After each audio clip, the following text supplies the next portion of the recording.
All right, let's jump into some seriously cool science today. Cool science. Yeah, we're talking about exercise and mood. Okay. But there's a twist. We're not just talking about those good old endorphins. Right. We're going deeper into how the timing of your workout can really mess with how you feel Okay. and even how well you do athletically. Wow. So we're diving into a big review Good review. from the International Journal of Environmental Research and Public Health. Okay, cool. So get ready. I'm ready. Okay, so we all know exercise is good for our mental health. Right. But what's so special about this deep dive?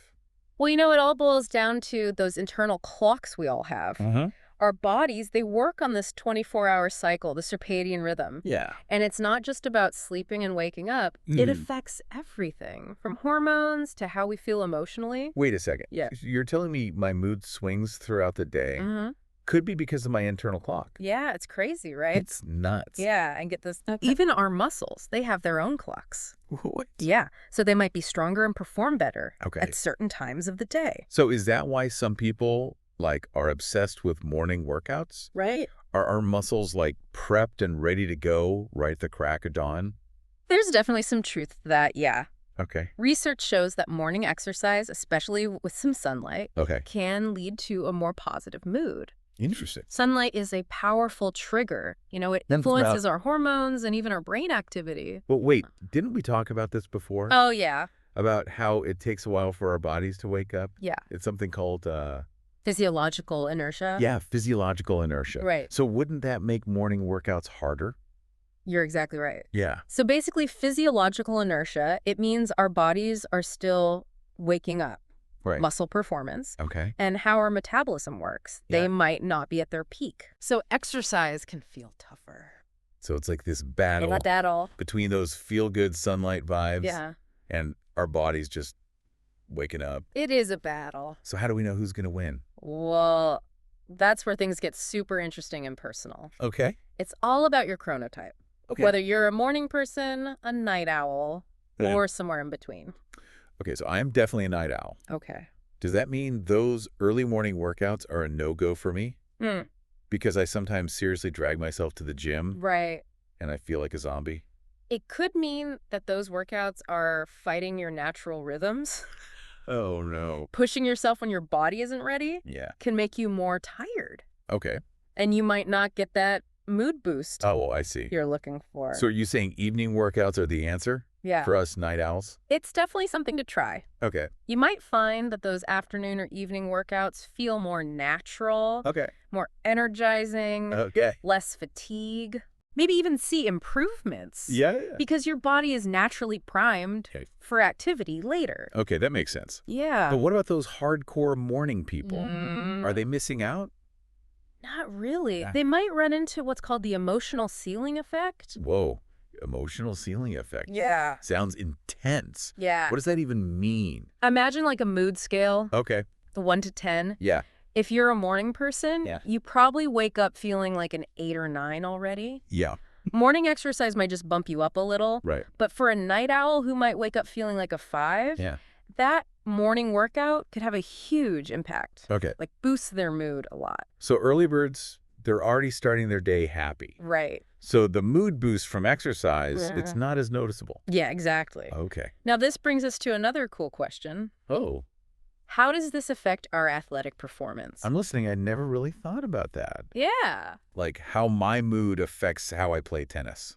Yeah. Research says our emotional rhythms Okay. throughout the day Yeah. can actually influence athletic performance, Wow. especially activities that require thinking, Okay. like decision-making and strategy. So if I'm working on my tennis game, Uh-huh. practicing in the afternoon or evening Yeah. when I'm more alert, Yeah. that might give me an edge. You got it.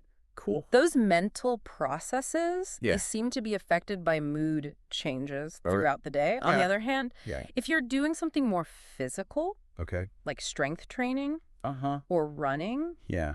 your mood may not matter as much. Okay. Those activities, Yeah. they're more influenced by things like how our muscles work Oh. and body temperature, Right. which have their own circadian rhythms. Wow. So it's like a whole other level of strategy It is. when it comes to training. It is. So what's the main takeaway for our listeners? Yeah. For those trying to figure out when to work out? The biggest thing is that there's no one right answer. Okay. It's about understanding your chronotype, your body's natural rhythms, and how you personally respond to exercise Gotcha. at different times. I love that. Yeah. It's like we're all different puzzle pieces trying to find the right fit. That's a good way to put it. We'll be back in a bit to talk more about this. Okay. So stick around. Sounds good. Okay. See you soon. So we've talked a lot about these chronotypes. Yeah. And how they affect our workouts. Right. But how do we even know what our chronotype is? Right. Is there like a test or something? There are actually a few questionnaires you can try.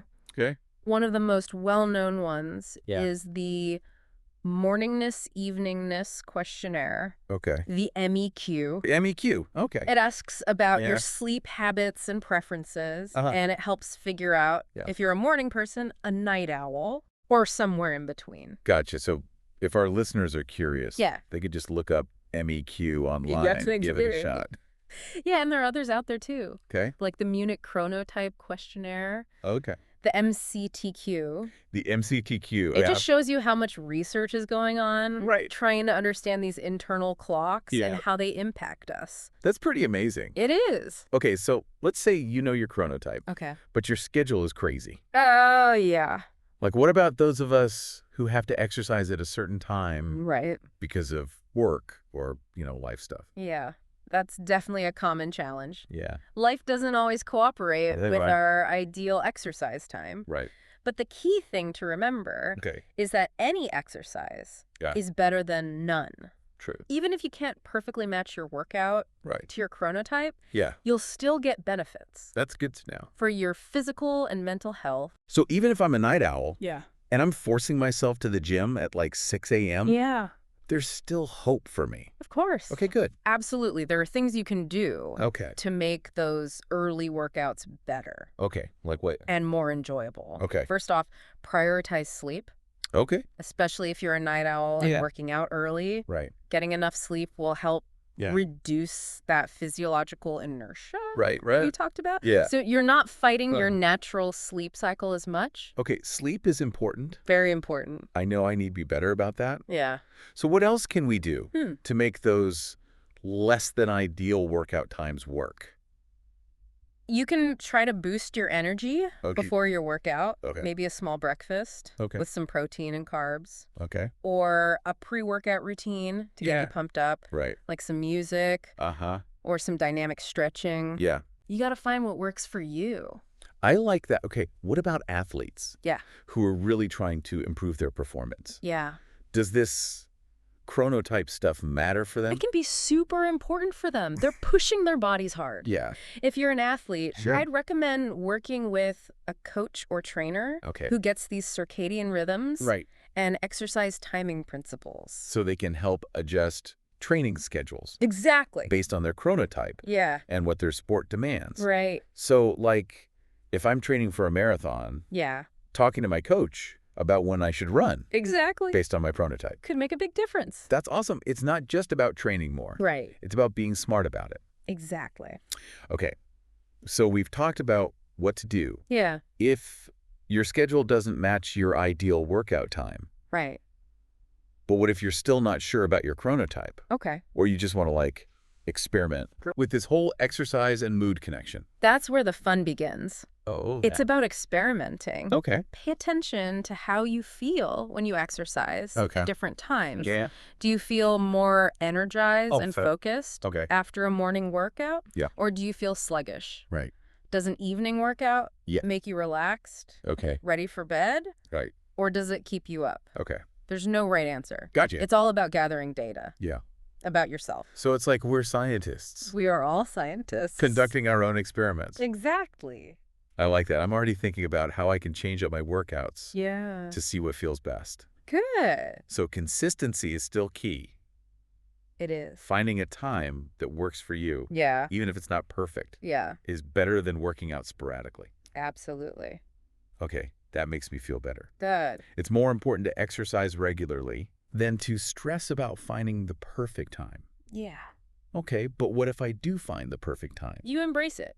Okay. It's about listening to your body. Yeah. And finding what makes you feel your best. Yeah. And that can change over time. True. Our lives change. Yeah. Our bodies adapt. So we have to be flexible. Be flexible. And listen to our bodies. Yeah. Okay, I can do that. The more we understand these connections, yeah, the better choices we can make for our well-being. Yeah. It's a journey. Yeah. And it's pretty awesome. We've talked about chronotypes. Yeah. The sun's effect on our mood. Right. And this emotional ceiling effect. Yes. But I feel like there's more to discover. There is. We'll be back to wrap things up. Okay. And maybe even challenge our listeners. Okay. To do some experimenting themselves. All right, so we've covered a ton about exercise timing and mood. Yeah. Those cool chronotypes. Right. And even how our emotions can affect our athletic performance. Yeah, it's all about personalized exercise. But, like, what happens if we just ignore all of this? Oh. Are our workouts doomed? No, the world won't end. Okay. If your workouts aren't perfectly in sync with your chronotype. Because let's be real, sometimes life just happens. Exactly. But by understanding these connections, wow. You're moving from I should to I choose. I like that. Yeah. So instead of feeling like, ooh, I have to go to that 6 a.m. spin class. Yeah. It's more like I'm choosing to exercise when it feels good for me. Exactly. It's powerful. It is. It's about listening to your body. Yeah. And making choices that support you. And that could be different for everyone, right? Absolutely. Like some people might love those early morning workouts. Right, it gets their day going. Yeah, and for others, it might be evening when they have the most energy. Right, or some people might just prefer to move throughout the day. Yeah, like taking walks or doing some yoga before bed. It's all about honoring what your body needs. It's so true. So what advice would you give to someone who's just starting to explore all of this? Be curious. Pay attention to how you feel when you exercise. At different times. Yeah. Do you feel more energized after a morning workout? Or do you feel sluggish the rest of the day? Right. Does an evening workout make you feel relaxed, ready for bed? Or does it keep you up? The answers are different for everyone. It's like we're all scientists. We are. Doing our own experiments. Exactly. Gathering data and making adjustments. I love that. So as we wrap up this deep dive, I want to leave you all with one final thought. Okay, I'm listening. Now that you know about exercise timing and mood, we encourage you to start exploring on your own. Okay. Pay attention to how you feel when you move at different times of the day. Experiment with different routines. And see what brings you the most joy and energy. It's all about finding what works for you. Exactly. Who knows, maybe your own experiment will lead to some amazing discovery. We're all capable of learning more about how our bodies and minds work. That's right. So until next time, keep exploring. Keep moving. Keep moving. And keep those good vibes flowing. We'll see you on the next deep dive.